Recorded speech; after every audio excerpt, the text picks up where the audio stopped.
I'm Lee Wade, and you're listening to Translucent, a series that amplifies trans voices, humanizes our community, and creates space for the real, everyday conversations that don't make headlines. On today's episode of Translucent, we hear from Beck and Dash, the two amazing people behind Queernecks. Their podcast is funny, heartfelt, and unapologetically real, digging into what it's like to be queer in Appalachia, while sharing stories, laughs, and insights that stick with you. I'm Beck, and I go by she, her. I'm Dash, and I use he, him pronouns. Thanks for asking us to be here. I had fun on you guys' podcast a few weeks ago. I've definitely been looking forward to having you on. What inspired you to create Queernecks, and how did the idea first come together? Inspiration, I think, was it came out of personal need. I was sitting around feeling lonely one day and missing friends who were from a similar background as me. I moved out of Appalachia into a place that's pretty hardcore different culturally. Very nice people here, but those shared experiences had disappeared from my life, and I thought the word Queernecks just appeared in my mind and made me kind of laugh one day.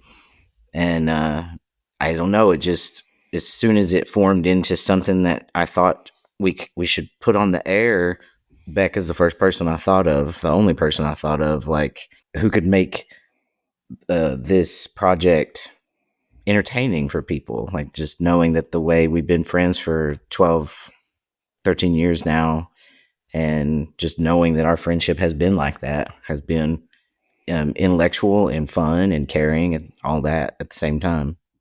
So I think just texted her and said, "Hey, I got a stupid idea." And I was like, that sounds like a lot of fun. I'm also kind of removed from Appalachia, and it's nice to go home sometimes. And physically, when you can't do that, it's nice to hang out with somebody like Dash. Once my boss sent me y'all's podcast, I've been listening to it every Monday when you all drop an episode. Cool. I saw this last episode you interviewed Willie Edward Taylor Carver Jr. Yes, wonderful episode, by the way. Thank you. Yeah, he was. Well, and you were our very first interview, and so it was real nice to have already had that experience. We're not journalists. We're not podcasters really until very recently, and we certainly aren't journalists. So being able to approach him, having had experience with you under our belt, was a big help. But yeah, he was. I really recommend his book. Just a really insightful thinker, I think, and writer. I'm definitely going to add his book on my list to read. Yeah, so I read the article that you sent me last week. And in the article you were talking about you and Beck's motivation for creating Queernecks, and you wanting to reclaim the word redneck and talk about what both of your experiences has been like growing up in Appalachia as queer people.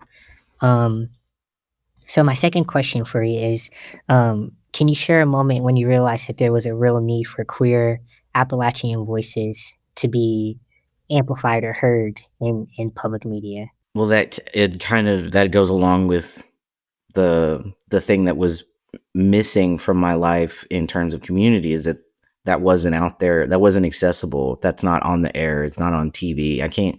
There's not representation a person can look to when they're feeling. I was feeling homesick, and I wanted some Appalachian, from where my home was. I couldn't find anything but Dope Sick. I watched the whole series of Dope Sick because I wanted to see. I just wanted to feel close to Appalachia, and you have to engage with heavily traumatized media to get representations of Appalachia. And the main character in that show, they explore that narrative that's about the opioid epidemic in Appalachia. They made a very specific decision to explore that story through a queer character. There are times since leaving Appalachia where I get the question a lot, like, or ideas, you must be so happy to be out of that area as a queer person, or something like that. Like, it's very clear that people outside the region assume that there either aren't queer Appalachians, or that we all hate being Appalachian, or we all hate our homes, or something like that. And I'm well aware of the political landscape of where I'm from, but I also know that that's not the whole story. And I believe Appalachia also is a great role model in mutual aid models, in advocacy, coalitional, intersectional activism. All anybody has to do is just take a quick glance at the work that's going on there at the grassroots level, um, and they will get a different image of Appalachia. And thing that's very significant about that is that work is almost always led by queer and trans folks who are native to the region, people of color, indigenous folks. Like, those are the people who are at the center of that work in Appalachia. I think there's a totally different landscape that people aren't aware of, and I would love to just bridge that gap. You were talking a little bit about like some of the stereotypes and like misconceptions that people have about like Appalachia, and Appalachia is often it's often stereotyped in mainstream media. What do you wish people understood about Appalachian culture and queer life there? I want people definitely to know that queer Appalachians we're not self-hating queers, and we're not self-hating Appalachians. Like, we can love and appreciate both those pieces of our identity. I agree with Dash. It's a lot about resilience. The stereotypes about Appalachia are not very kind. There's a lot of ignorance and misunderstanding of the way that people are there. We may be a little redneck, but we're still caring and loving. Some of the communities that I've been in down there are the most loving people that I can imagine. And I think that gets lost in translation sometimes. They think we're just all the guy from the Mountain Dew bottle, right? Barefoot and missing teeth and holy clothes and things like that. And there are certainly people like that in Appalachia, but that's not the majority. And I think people forget about that, about how diverse we are. And those people, those are like every sort of experience that a person can have is valid and work and like deserves our appreciation and our attention to what their experiences are.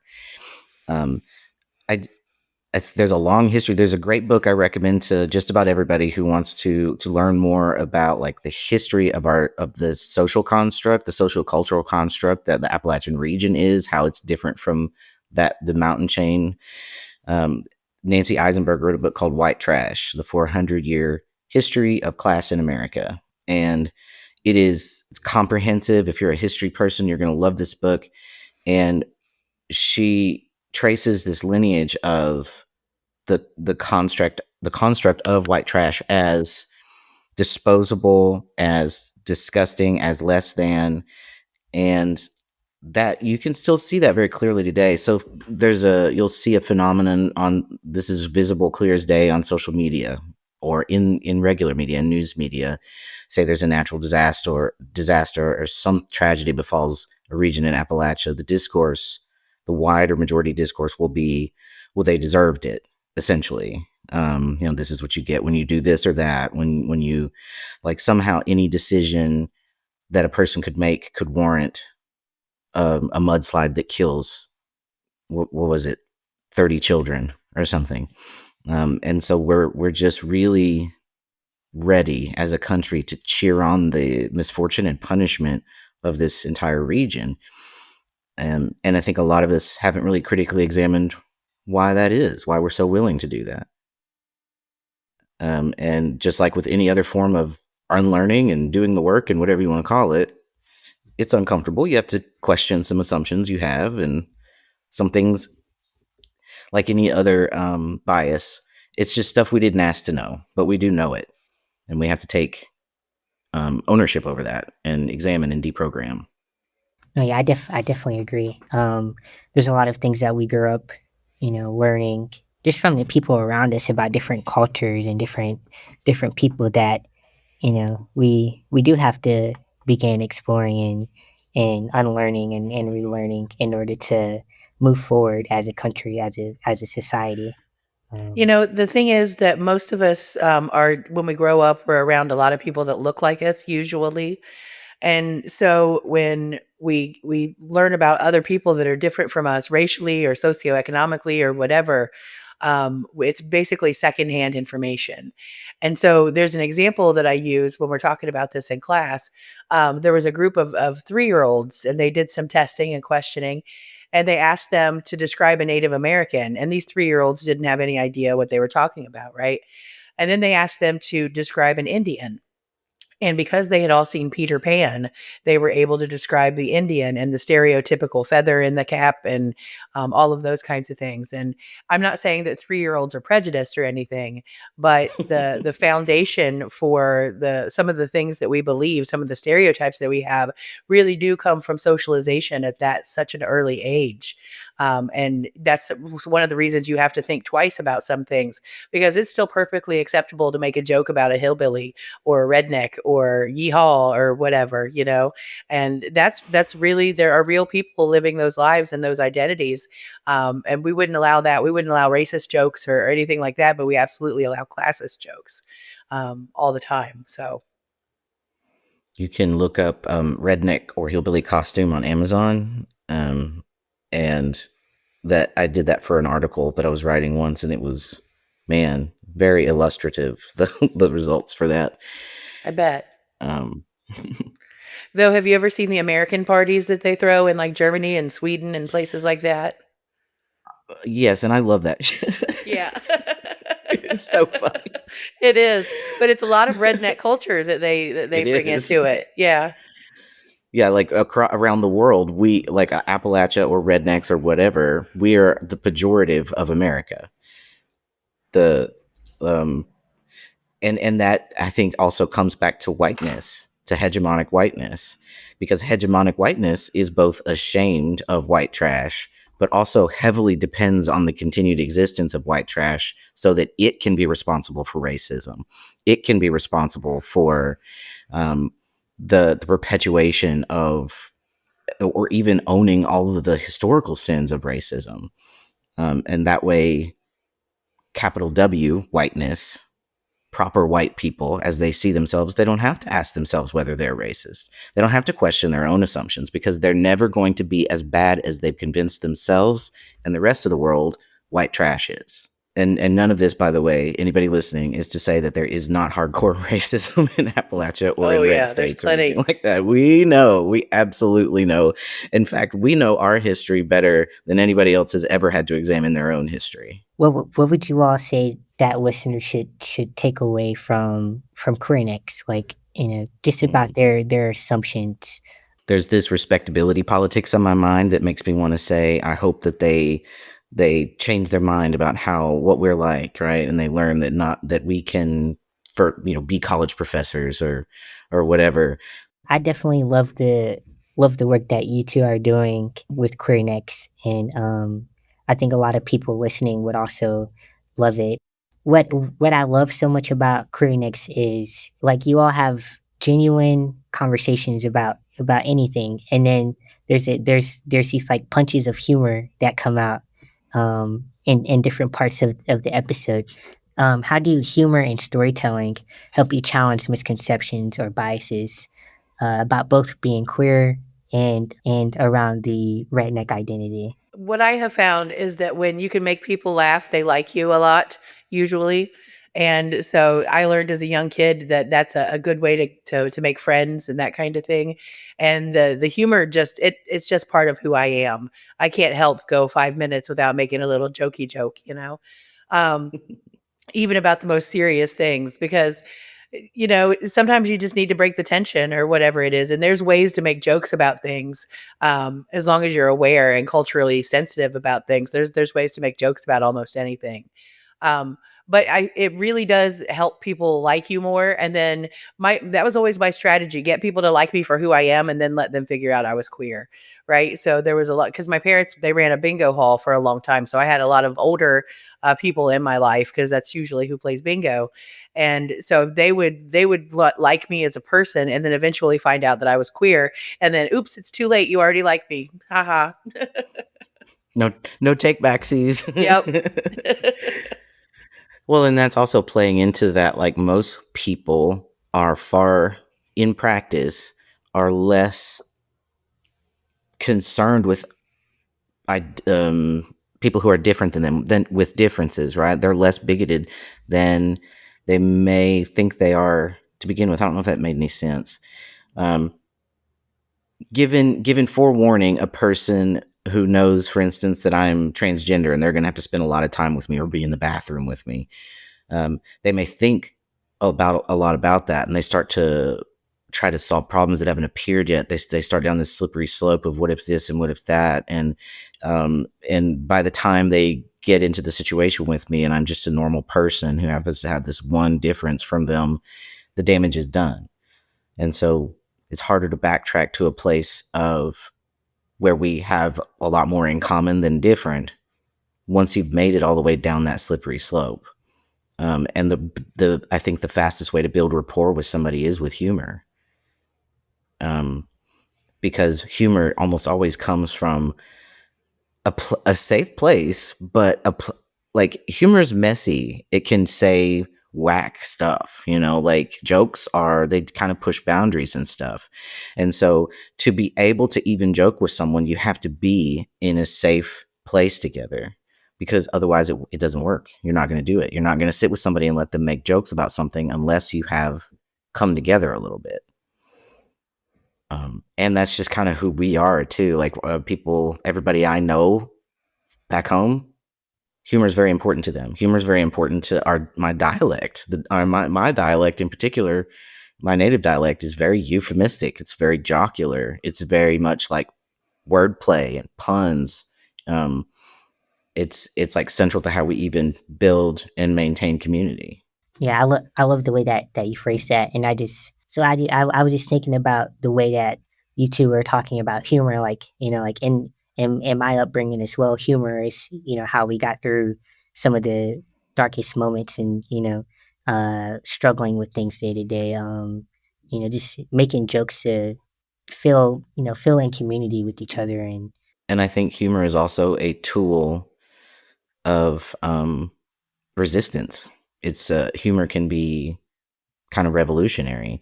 Think about that. There was one person in like ancient, Europe or something like that, right, who could mock the king, and it's the jester. Anybody else makes jokes at the king's expense, they're beheaded or whatever. But the jester's whole existence is to mock power.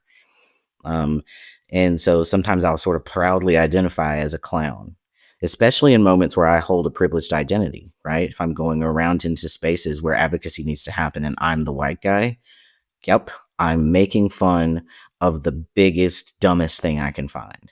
If that's that's the last tool I have in my hand, I'm going out wielding it. What does the reclamation of redneck mean to you, both personally and politically? Well, redneck is a slur, yeah, and so there's a much larger history in America anyway that most folks should be able to think of examples of slurs being reclaimed by minoritized communities. And redneck has been reclaimed a couple times. It was reclaimed. I don't know when the term started because it's a very old pejorative. It's as old as white trash. So redneck was sometime, as soon as America began to colonize, for laborers, for what would become, blue collar people who did the manual labor, the lowest class of people, of white people in America. But the term became a signifier and synonymous with labor, unionizing and resistance in coal country and in steel parts of Appalachia, when coal mining unions literally went to war with enforcers to try to earn rights to better working and living conditions. So there's this whole history of the company town. So reclaiming redneck has already happened a couple times in the history of America. So contemporary reclaiming redneck, I think, is more along the lines of what we were discussing earlier, trying to claw back against the more harmful parts of how we view people with those experiences. It could also be personal. So maybe Beck has a totally different answer. No, I feel the same way. It's about fighting back against the stereotypes and things that just aren't true. Appalachians are, we're not a monolith. We're not all the same. We all have different hopes and dreams and those kinds of things. But that gets diminished when people just write us off as being dumb rednecks or something like that. So I'm very proud of it. I take it back just like I took back the word queer. If you're going to call me that, I'm going to own it. What future topics or collaborations are you both excited about exploring on Queernecks? I really have enjoyed. We never planned to have guests or anything like that. We never planned for this to become a thing. Like, we were just kind of doing something that sounded fun to us, and so the idea that people even want to be on the show is kind of wild. But I don't know. I mean, I have a lot of interest in, and both from like our academic backgrounds. There's a history project, and sort of oral history project with another show that wants to collaborate with us on information access and doing, we're researchers at heart, we're academics. I mean, so incorporating some more like real content about the Appalachian region, I think would be like, who else is going to do that for folks? Like, that's something that we can provide people that isn't going to happen in this kind of space, in accessible space. It's behind a paywall at a university, So that's something we could do for free for folks. What do you hope listeners, especially outside of Appalachia, to take away from hearing you all talk today and also listening to your episodes on Queernecks? Something that has been a pleasant surprise is the number of listeners we have that are outside of the region of Appalachia. And we've all along been getting feedback from people who are shocked. They're like just coming right out and saying, like, I can't believe how relatable you all are. Like, in the short amount of time they spend listening to our show, I think they're realizing that Appalachia is not some alien planet. Yeah, our experiences are pretty particular, but this is the most impoverished, high population area in the country. This is like most widespread concentrated poverty per capita in the U.S., and that lends itself to a very particular kind of experience. But we are still people, and and we also don't own. We are not the only place that experience exists in America. There's poverty and oppression and isolation and loss of access to resources all over the country. So I hope that we've continued to like resonate with people from outside Appalachia as well, in being able to demonstrate a kind of that there are, even across pretty distinct differences, still shared experiences and shared responses to experiences. I think people are able to imagine themselves through the stories we tell. They're able to kind of imagine themselves in a position that is different than one they've ever been in. A special thank you to Beck and Dash for joining us today. Be sure to check out their podcast, Queernecks, available on all podcasting platforms. I'm Lee Wade, and thank you for listening to Translucent.